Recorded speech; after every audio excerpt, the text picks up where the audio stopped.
Hello, this is Will Hardy with Man Talk Radio. We are all about breaking down the walls of race and denomination. Your chosen Truth Network podcast is starting in just a few minutes. Enjoy it, share it, but most of all, thank you for listening to the Truth Network podcast. This is the Truth Network. The heart of every man craves a great adventure, but life doesn't usually feel that way. Jesus speaks of narrow gates and wide roads, but the masculine journey is filled with many twists and turns. So how do we keep from losing heart while trying to find the good way when life feels more like a losing battle than something worth dying for? Grab your gear and come on a quest with your band of brothers who will serve as the guides in what we call the masculine journey. The masculine journey starts here now. We are marching down to Easter here on the masculine journey, so I hope you grabbed your gear. Because we never want you to be gearless in Seattle. We're just saying never, ever want to take off on the masculine journey without gear. But, you know, we are continuing a little bit of what we did last week. And it is in masculine journey tradition. The person who created the topic is not here with us, and we wouldn't mention any names, but Sam. And so we're going to specialize on him in the second part of in the after-hour show. Which you have to hear the after-hour show to really get that joke. And he was part of the inspiration. Oh, he definitely was. So, you know, I was looking up for somebody that would be ready to explain the topic today. And so, Danny, might that be you? I am. We're continuing this week. We talked last week about some of the I am statements of Christ, and we're continuing that this week. And the idea come from, and to follow in Sam's footsteps, but not all the way to after hours, but talk about, he said it come from a talk that you guys were at a boot camp that Darren and the church hosted, or right, and that Todd Clark did the talk on Fathered by God, right? Yeah, so, and he mentioned some of these, and Sam kind of took off with the topic, and so we've selected different ones and got clips and stories to tell and an adventure to live. So right, so in the book of John, there are several of the I am statements, 7 of them, from what some way some people count them, and so he did. You made it 8 last week, but yeah. You know me. The perfect number. I never use anybody else's count, right? Yeah, the perfect number. So this week we have, I know the one I dealt with was that I am the vine, you are the branches, right? Mm-hmm. And then a lot of you guys did I am the way, the truth, and the life, and then you got a different one, right, Jim? No, I'm the way, the truth, and the life. The first one on the list is I am the resurrection and the life. I kind of combined the two. Yeah, me too. Yeah. A combo platter. Yeah, exactly. That's right, yeah. With french fries. Yeah. I am. Yeah. So speaking of the combo platter, then Danny, why don't you shut it up for us? Do what now? Since you're on the Danny cam and everybody watching on Facebook and, YouTube, wherever they are, I think he set you up. I set you up to do your clip. Oh, my clip is first. Oh, no, I was actually doing Jim. Yeah. I can see how you would confuse us. Yeah, we do look so much alike. Yeah, about the same height. Both good looking, both brilliant, Oh, but they can see that now. Okay, my clip, and it is the way, the truth, and the life is about following Jesus, but in this case, Jesus is represented by Gandalf. The Fellowship of the Ring is about to set off. They're being sent away with blessings. And Frodo, who is the key figure, is not the leader. He needs to be led. And this is, you're not the key leader either. No.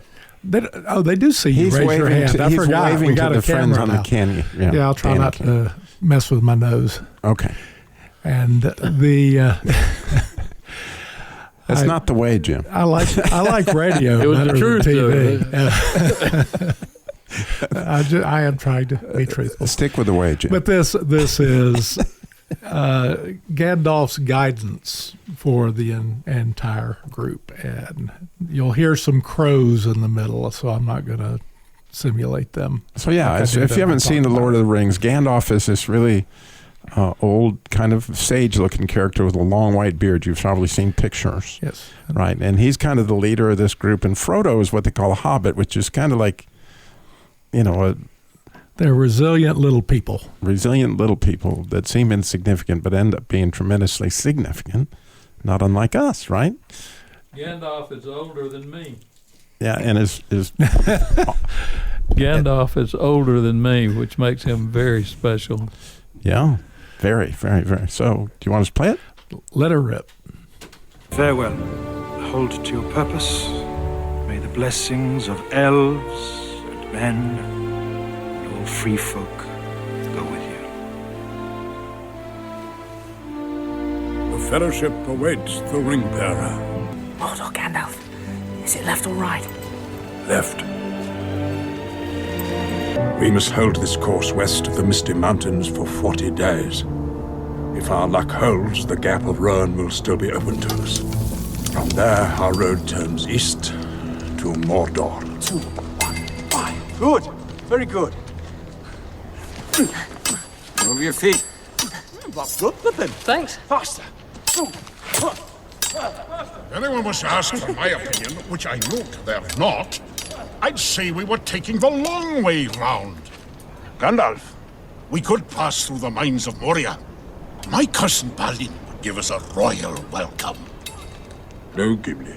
I would not take the road through Moria unless I had no other choice.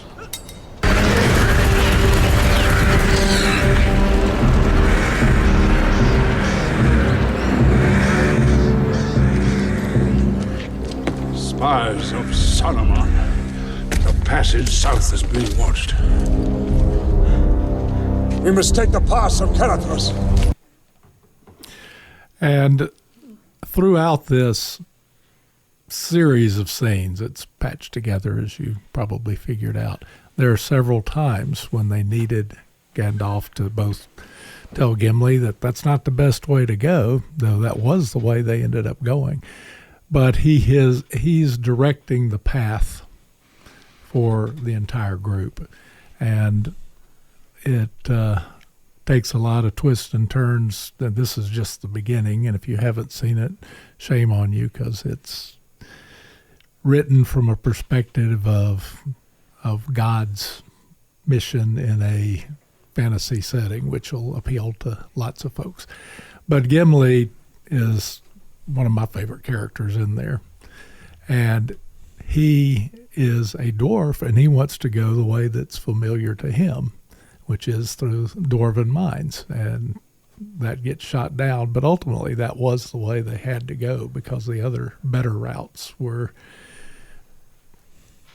tragedies in the making. And they were led to take the best path, even though even Gandalf did not think that the way they went was the way they were going to go. But if we're following God, we rarely end up going the way we expect to go.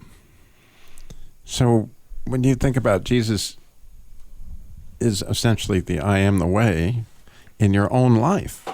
So is there a path like that you could relate to? Well, we don't have time for me to go through my different careers. That's true. I figured you'd agree with that would be a Pillars series. But that would be the rest of the time till Jesus returns, I think. But I have taken many different paths. And in retrospect, lots of things I saw as failures were really necessary for the ultimate journey. And so can you take us into one of those? One of those, okay. This took place in Morganton. Not Mordor, but Morganton. Morganton. Okay. Three decades ago, and I was a Boy Scout executive, and I loved it.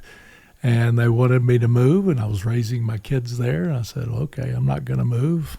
And I ended up playing around with computers for a while, but ultimately something I'd never considered was offered to me by a wonderful and even better named pastor named Bob Shepard. And Bob said, well, you ought to think about going to this new divinity school down at, I started saying Mars Hill. Where's my brain? Gardner Webb. And I said, well, that's not really something I'd ever considered. So I'll just go take a course, see what happens. And a few years later, more than most people take, I had a Master's of Divinity as a Southern Baptist, which when I was 16, I swore I'd never step foot in another Southern Baptist church. So God had other plans, and he steered me well. So was Gardner Webb Divinity School closer to Mordor, or was it was for me, it was about a 45-minute drive. For normal people, maybe an hour from. And what kind of divinity did you learn to make there? You've heard of Andy Devine. I'm Jim Devine. I understand.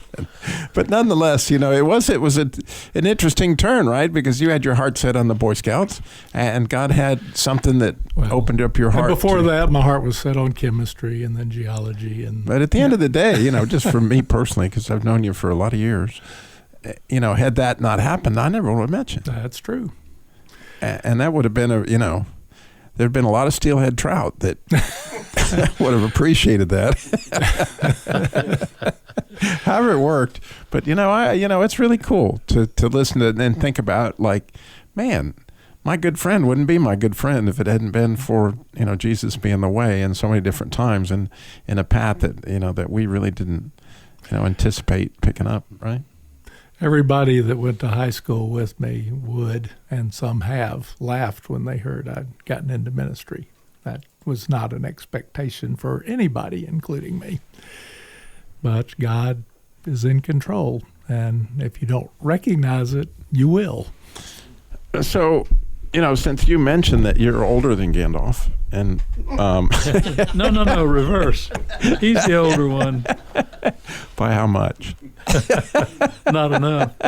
He was a senior when Harold was a freshman. Yeah. So, Harold, you too have had some interesting paths, right? And I, when I think about how, your way, was turned from what you thought. Oh yeah, that's several things. As a matter of fact, I was thinking just a few minutes ago that probably most of us in this room didn't realize that we were going to be here, but we ended up here. I guess the first change that happened was for several years, my idea of my life was going to be as a fighter pilot in the Navy. And I did pass the written exam for AOC. And you weren't too tall. I mean, that's clear. No, I could easily fit in the cockpit. The smallest, but could you see over the window? Smallest plane they had would work for me. But as it turned out, I met my sweetheart on a blind date that her brother set up, and there went my future as a pilot. She told me she couldn't be married to a pilot because of her nerves. We got to go to a break, but when we wanted you to go to masculinejourney.org. Register for the boot camp coming up April 3rd. We'll be right back.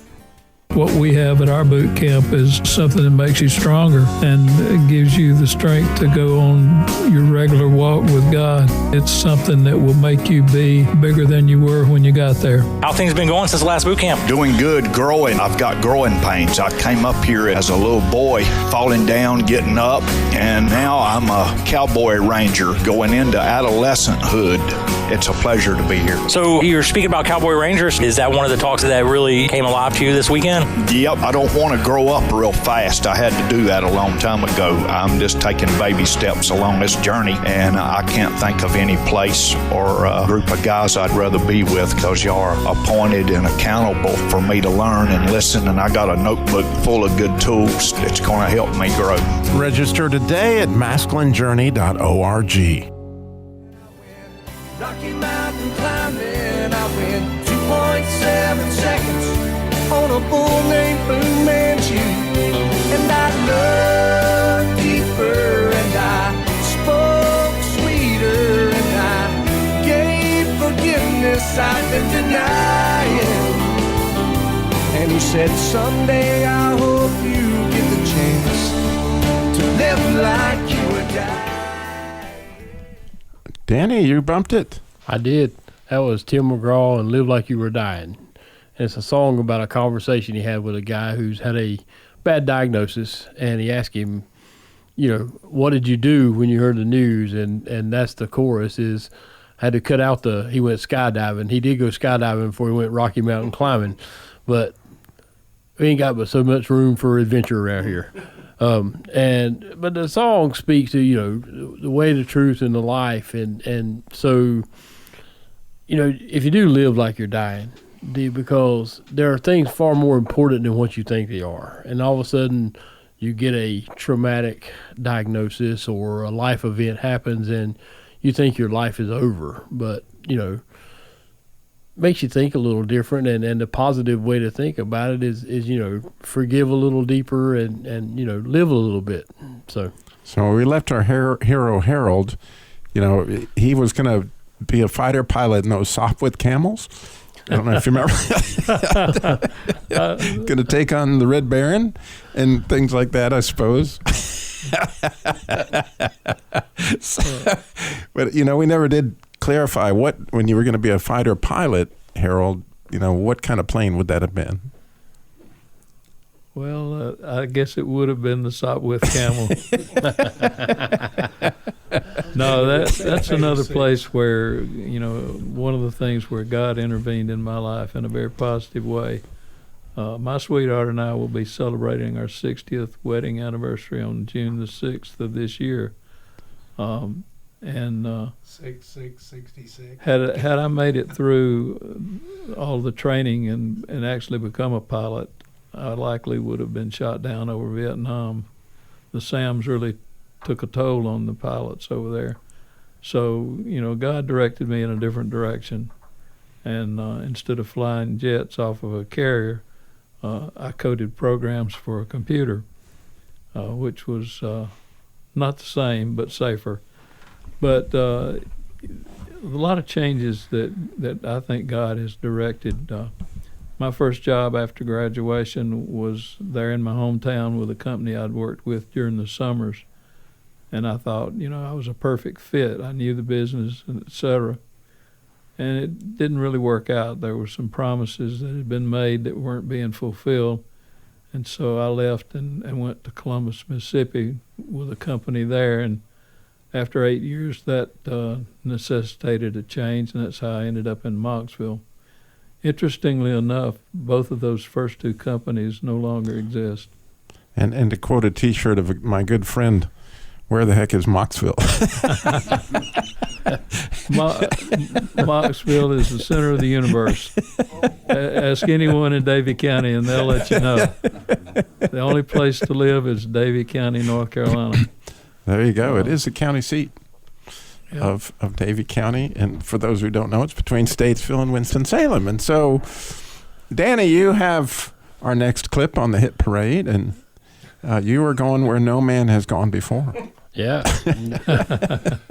This comes from Star Trek Next Generation, and the interchanges between Lieutenant Worf, who's a Klingon, and Commander Riker, who's basically the first mate of the ship. And they're good friends, and Worf has had a traumatic life experience. His spine has been messed up in an accident, and they're pretty much telling him he's not going to be able to walk. And for a Klingon to die an invalid is an insult and no honor, and so there's a ritual that they perform, a suicide ritual. And he's asked Commander Riker to assist him in it. And Riker basically is having no part in it. And the interchange between them, they're talking a lot about life and death.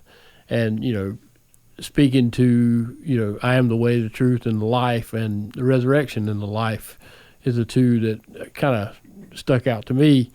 But listening to them talk about the differences between choosing death and choosing life. So we can play it. We'll talk about it afterwards. I am ready, Commander. I've been studying this ritual of yours. Do you know what I've decided? I think it's despicable.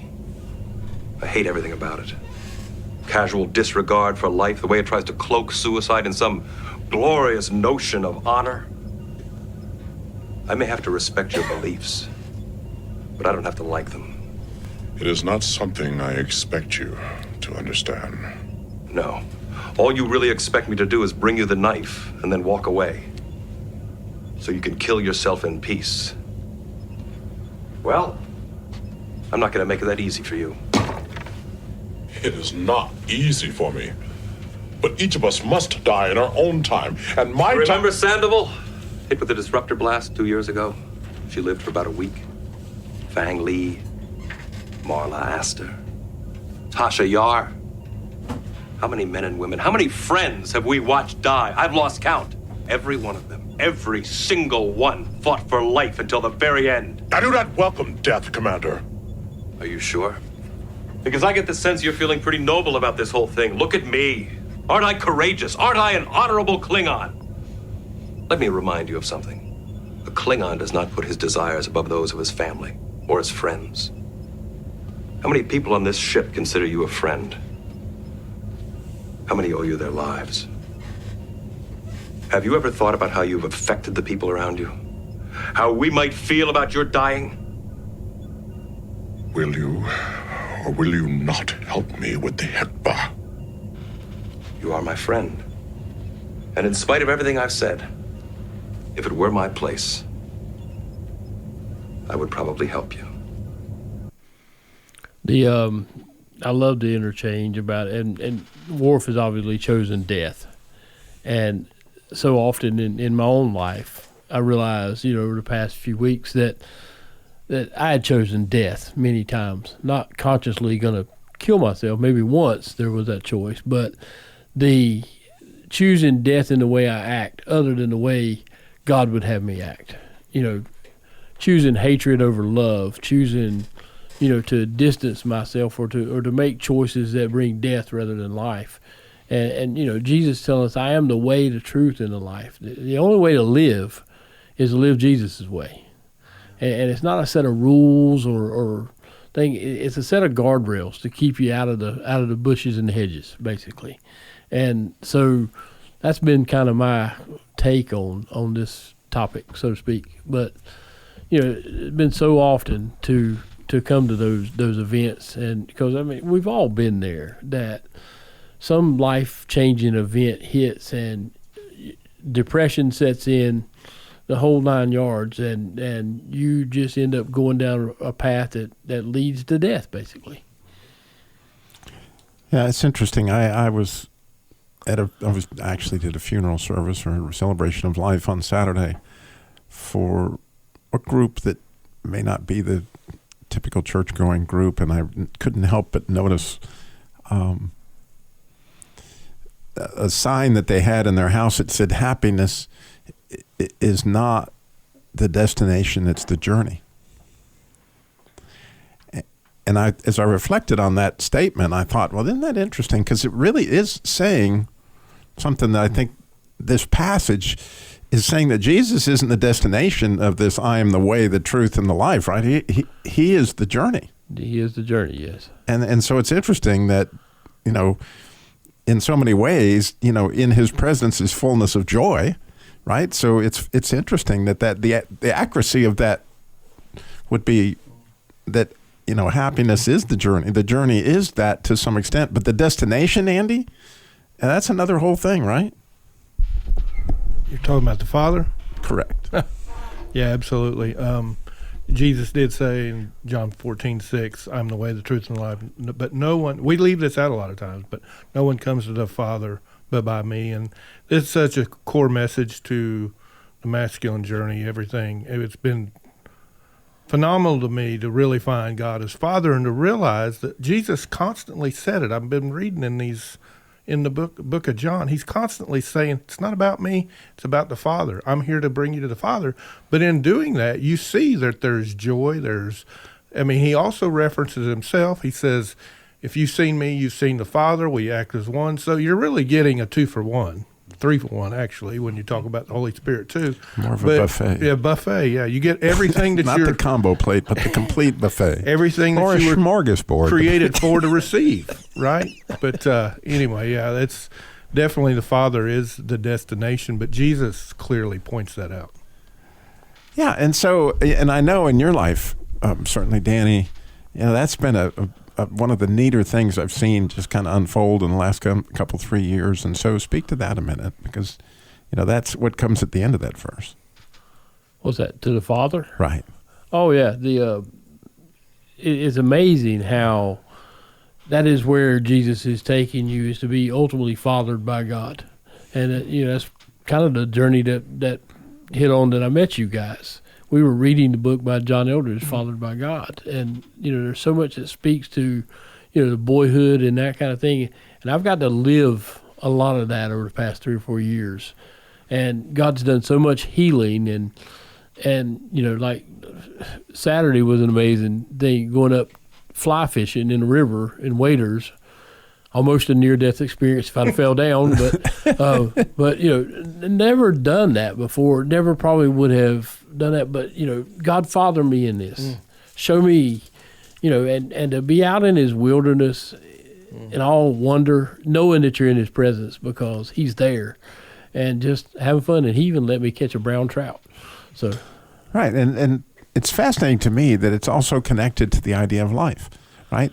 That when you decide, hey, I'm going to let God father me in this, rather than just not go fly fishing even though I wanted to my whole life, right? I'm going to trust the Father, and Jesus and the Holy Spirit kind of point you in that direction, and away you go. You have this information to experience a part of life you otherwise never would have, right? Yeah, and along the journey, God puts people in your life, and I sent some folks some messages today, but he puts people in your life to follow you along the way, and to speak into your life, and what a decorated life it becomes. That the joy of meeting folks and seeing Jesus from their eyes, and just living life to its fullest at times. So beautiful. Wow. So if you've attended a boot camp, you have an amazing opportunity right in front of you in just a couple of weeks. We have an advanced boot camp, and that's coming up April 3rd through the 7th. So if you go to masculinejourneyradio.org, that's masculinejourneyradio.org, go register for that, or join us at some other event. We'll talk to you soon. Thanks for listening. This is the Truth Network.